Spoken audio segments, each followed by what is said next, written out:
안녕하세요. 홍서 교수입니다. 오늘은 챕터 4의 스캔 데이터 생성 및 보정에 대해서 알아보도록 하겠습니다. 목차를 보면은 스캐닝 실시 및 스캔 데이터 저장과 스캔 데이터 정합 및 병합, 스캔 데이터 보정 및 페어링 이러한 형태로 진행을 하겠습니다. 여러분의 교재는 56페이지를 참고하시면 되겠습니다. 첫 번째 스캐닝 실시 부분인데요. 측정의 자세는 형상의 복잡도, 그리고 크기 및 원하는 측정 영역에 따라서 한 가지 자세 혹은 여러 가지 자세로 설정을 할 수가 있습니다. 스캐닝을 실시할 때 하는 부분이고요. 그 다음에 측정 데이터는 잡음 데이터, 노이즈 데이터를 포함하고 있으며 이는 추후 데이터 보정 과정을 통해서 필터링 됩니다. 그래서 실제로 잡음 데이터는 추후에 데이터 보정을 하면서 제거를 하면 되겠습니다. 다음은 스캐닝 데이터를 저장하는 부분인데요. 각 측정 자세에서 측정된 데이터는 스캐너의 종류에 따라서 다를 수는 있지만 기본적으로 정분의 형태로 저장이 됩니다. 스캐닝을 통하여 생성된 정분은 다른 소프트웨어에서 사용이 가능한 표준 포맷으로 저장할 수도 있고 스캐너 자체 소프트웨어에서만 사용이 가능한 전용 포맷으로 저장할 수도 있습니다. 이러한 포맷은 기본적으로 각 점에 대한 아래의 정보를 포함합니다.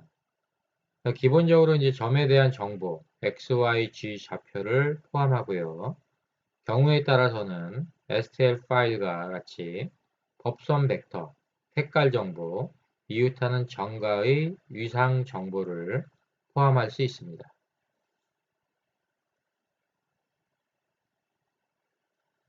다음에는 표준 포맷에 대해서 알아보겠는데요. 표준 포맷은 모든 스캔 소프트웨어 혹은 데이터 처리 소프트웨어에서 사용이 가능한 포맷이며 일반적으로 가장 많이 사용되는 포맷은 XYZ 데이터 포맷이고요. 그 다음에 IGES Initial Graphics Exchanges Specification과 STEP 스텝이 있습니다. 각 스캐너의 종류에 따라서 이러한 표준 포맷을 선택적으로 제공합니다.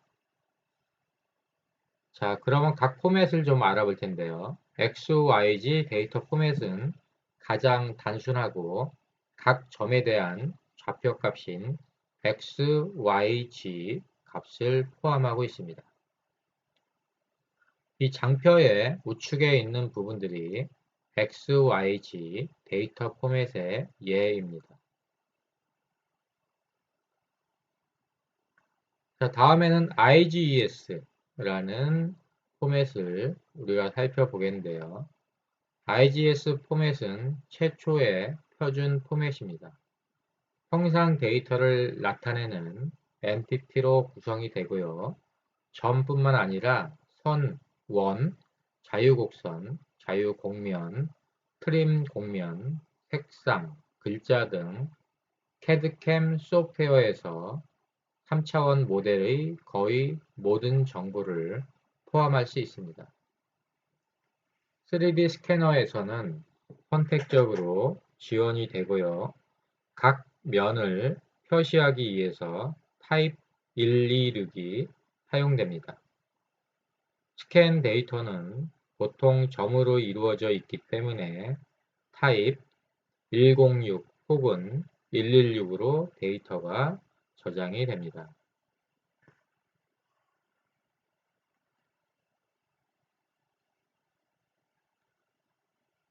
자, 그러면은 간단하게 IGES 파일 스페시피케이션을 볼 텐데요. IGES 파일의 명세는 이러한 형태로 나타나게 되어 있습니다. 자, 다음은 이제 스텝이라는 파일 포맷을 보겠는데요. 스텝은 Standard for Exchange of Product Data의 약자입니다. IGES의 단점을 극복하고 제품 설계부터 생산에 이르는 모든 데이터를 포함하기 위해서 가장 최근에 개발된 표준입니다. 대부분의 상용, 캐드캠 소프트웨어에서 스텝 표준 파일을 지원합니다.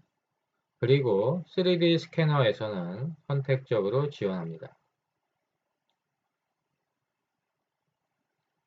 자, 다음은 스캔 데이터의 정합 및 병합에 대해서 알아보겠습니다.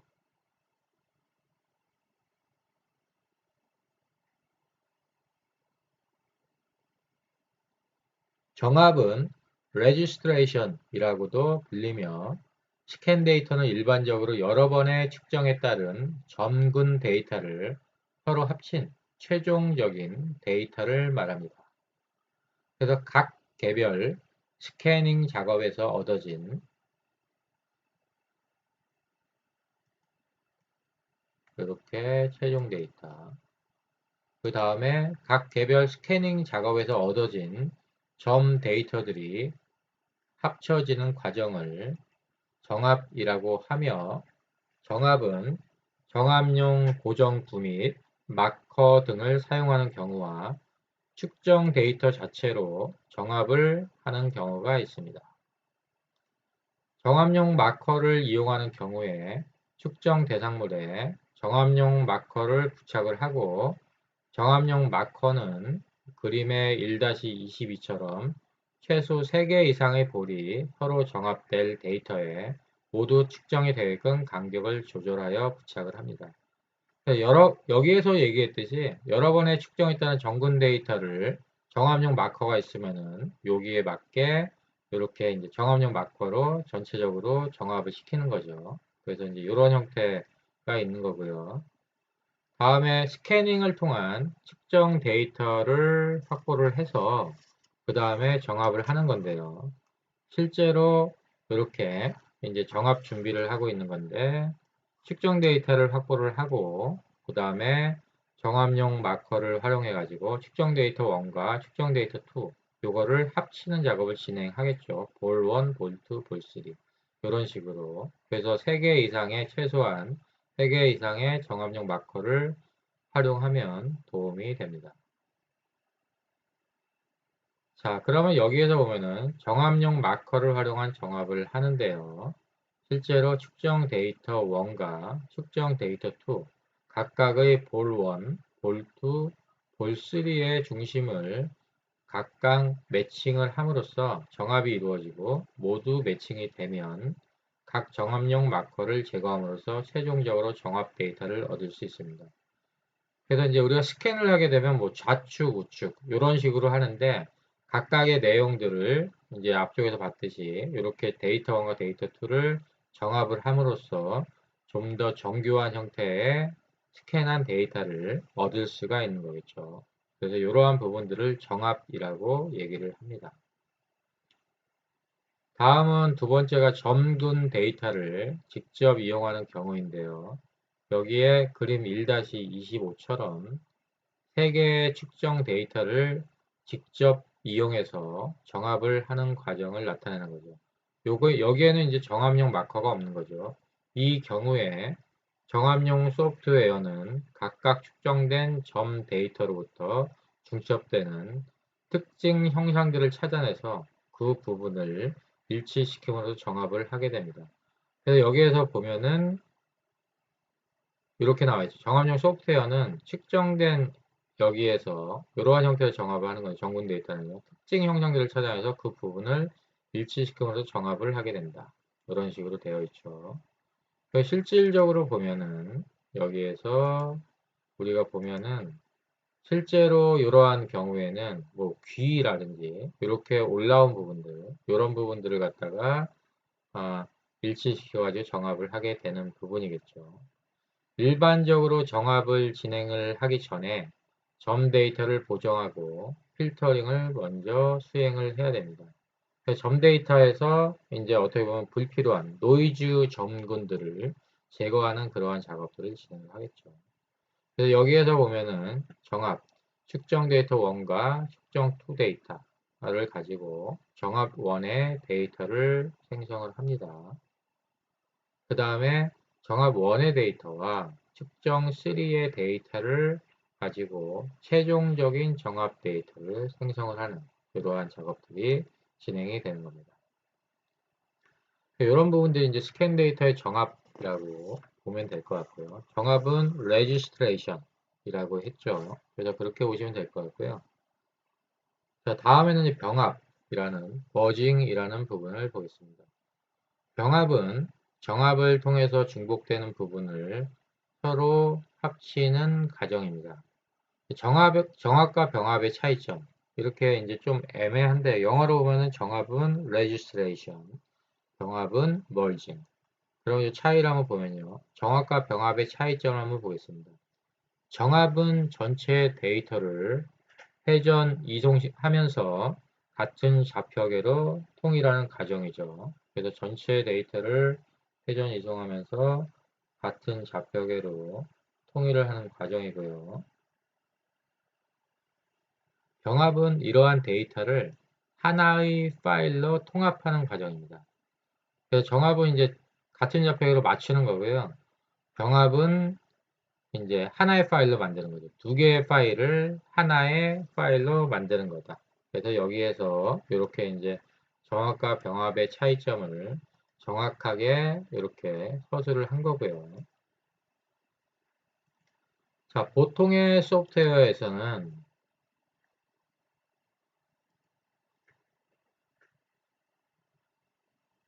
병합 과정이 별도로 존재하지 않는 경우가 많으며 정합 데이터를 새로운 파일로 저장함으로써 자동 병합이 수행이 됩니다.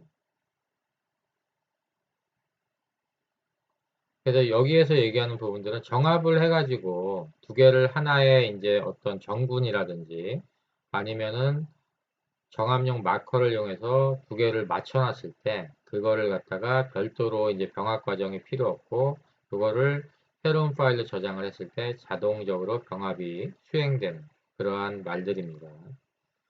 자, 즉 두 개의 점 데이터를 모두 포함하는 새로운 점 데이터를 생성함으로써 병합이 이루어지는 거죠. 그래서 장비에서 제공하는 소프트웨어에 따라서 병합 시 점의 개수를 줄일 수도 있습니다. 그리고 이유는 서로 중첩되는 부분에 상대적으로 불필요하게 많은 전 데이터를 제거하여 최종 데이터를 생성하기 이전에 필요한 양으로 데이터 사이즈를 줄이기 위해서입니다.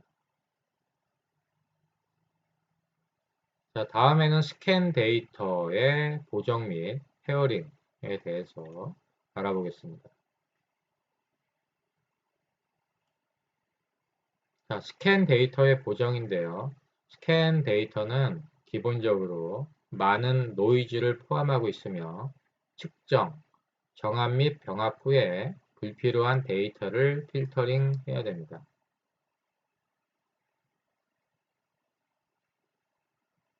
스캔 데이터의 보정 기능은 소프트웨어마다 차이가 있으며 스캔 방식에 따라서도 차이가 존재를 합니다. 스캔 데이터의 보정에 대해서 우리가 좀 더 알아볼 텐데요. 자, 첫 번째로 이제 데이터 클리닝을 보면은 스캔 데이터가 측정 환경, 측정 대상물의 표면 상태 및 스캐닝 설정 등에 따라서 다양한 노이즈를 포함을 할 수가 있죠.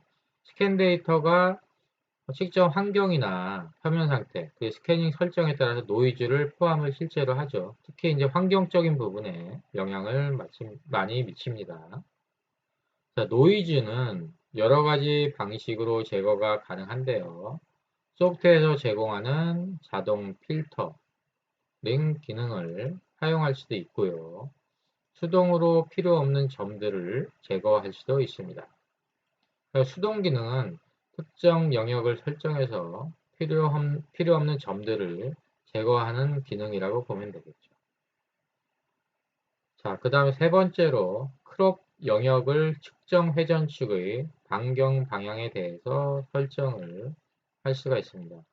그래서 적당한 영역을 설정하여 원 밖의 모든 점들을 회전축 방향으로 제거를 할 수가 있는 거죠. 그래서 이제 크롭 영역을 어떤 원이나 이런 것들을 지정을 하고요. 그 밖에 있는 부분들은 전체적으로 제거를 할 수가 있는 겁니다. 너무 좁은 크롬 영역은 보존해야 할 측정 데이터까지 제거할 수도 있으니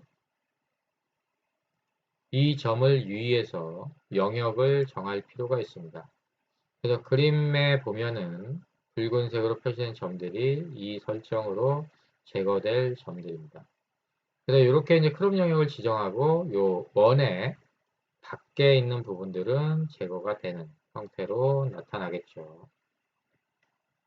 다음에 이제 이 부분에서는 크롭의 높이를 지정하는 부분인데요. 설정된 높이 아래에 있는 모든 점들, 이 높이 아래에 있는 것들을 한 번에 제거를 할 수가 있습니다. 여기에서 보면은 크롭 영역 제기하고 그 다음에 높이를 설정해서 아래쪽 거를 제거하는 부분이 되겠죠. 다음에 이제 브러쉬 툴을 사용하는 예인데요. 브러쉬 툴 기능을 이용해서 이렇게 되어 있는 것들을 이렇게 이런 노이즈 부분인데요. 이런 것들을 브러쉬 내에 있는 점들을 한꺼번에 선정해서 지울 수가 있죠. 측정 데이터를 회전해 가며 브러쉬 크기를 조정하면서 점들을 선택을 할 수가 있습니다. 여기서 이제 브러쉬를 선택해서 점들을 선택을 할 수가 있습니다. 다음에 이제 각 측정 방향 및 필터링 및 데이터 클리닝 전후의 측정 데이터를 보면요. 여기서 이제 데이터 클리닝 전과 이렇게 데이터 클리닝 후가 이렇게 되어 있고요. 그 다음에 전과 후. 요거는 이제 크롭 영역의 높이를 가지고 아래쪽 거를 제거한다든지 이쪽 부분을 제거할 수가 있는 거고요. 그 다음에 실제로 이러한 형태들도 이제 크롭 영역에서 제거를 할 수가 있는 부분들이 되겠죠. 이러한 형태를 이제 뭐 브러쉬 툴을 활용해서 이런 경우에는 제거를 할 수가 있고요. 실제로 이제 이러한 부분들이 있겠습니다.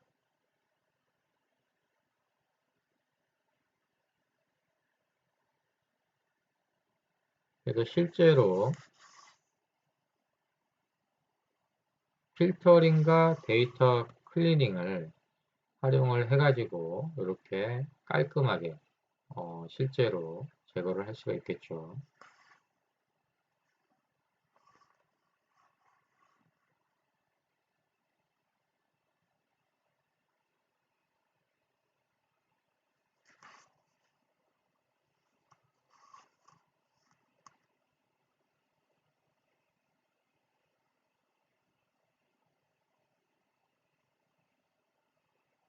자, 다음은 이제 스캔 데이터의 보정 부분을 보면요.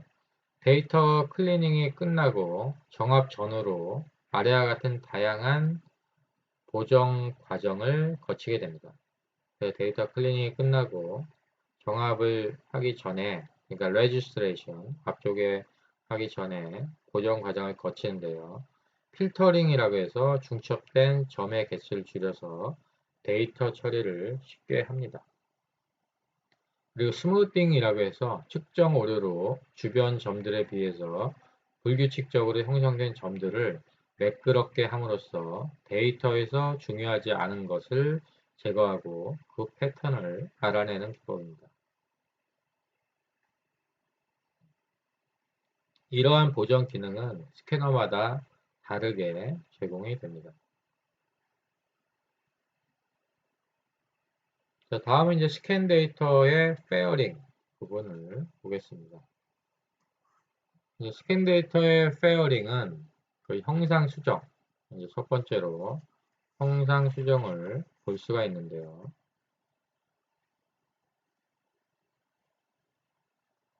일단 스캔 데이터 페어링을 보면은 불필요한 점을 제거하고 다양한 오류를 바로잡아서 최종적으로 삼각형 메쉬를 형성하고 3차원 프린팅을 할 수 있게 합니다. 그래서 이제 스캔 데이터를 가지고 오류를 잡은 다음에 삼각형 메쉬 형성을 해서 3차원 프린팅을 하게 하는 부분인데요.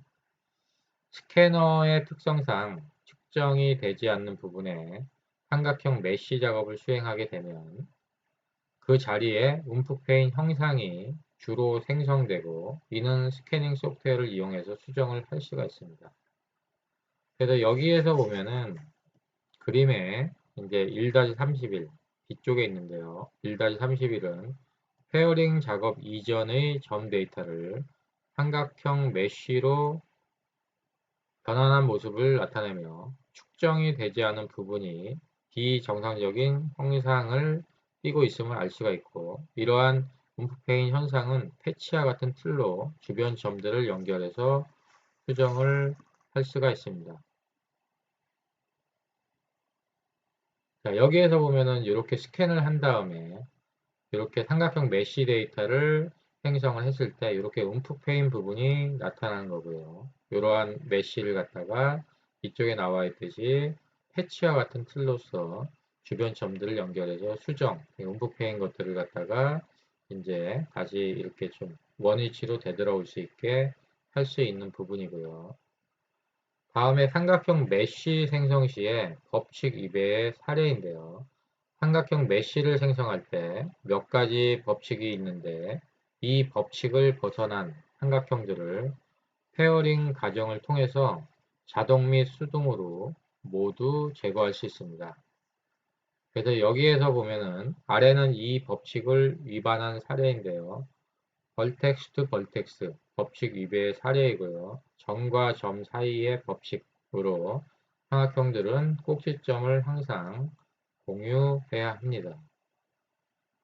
다음에 이제 법칙 위배 사례의 두 번째로서 공간상에서 삼각형이 서로 교차하는 예입니다. 다음에 이제 법칙 위배 사례의 세 번째로서 서로 중첩이 되는 삼각형의 예를 볼 수가 있습니다.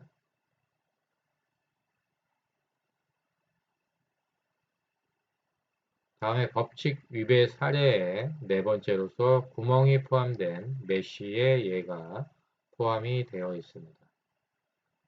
그래서 이제 메쉬는 이렇게 삼각형 형태로 나타나야 되는데요. 이렇게 이제 구멍이 포함된 메쉬의 예가 나타나고 있다고 보면 되겠죠. 삼각형 메쉬의 법칙 위배 사례가 이렇게 네 가지가 있다고 보면 될 것 같고요. 다음에 이제 페어링 작업의 추가 기능입니다. 페어링 작업의 추가 기능은 삼각형의 크기를 균일하게 하기도 하고요. 페어링은 그 다음에 큰 삼각형에 노드를 추가해서 작은 삼각형으로 만드는 작업을 진행을 합니다. 그 형상을 부드럽게 하는 작업을 진행을 하고요. 삼각형의 크기를 균일하게 하는 과정에서 이렇게 형상이 부드럽게 하는 부분들이 진행이 되고요. 삼각형의 면의 방향으로 바로 잡는 작업을 진행을 합니다. 대부분의 소프트웨어는 자동으로 이러한 작업들을 수행할 수 있으며 수동으로 하나씩 수행할 수도 있습니다. 그래서 페어링 작업을 통해서 최종적으로 삼각형 메쉬로 STL 파일을 나타내며 이는 곧바로 3D 프린팅에서 사용이 가능합니다. 자, 이상으로 스캔 데이터 생성 및 고정에 대해서 알아보았습니다. 여러분들 수고 많으셨습니다. 고맙습니다.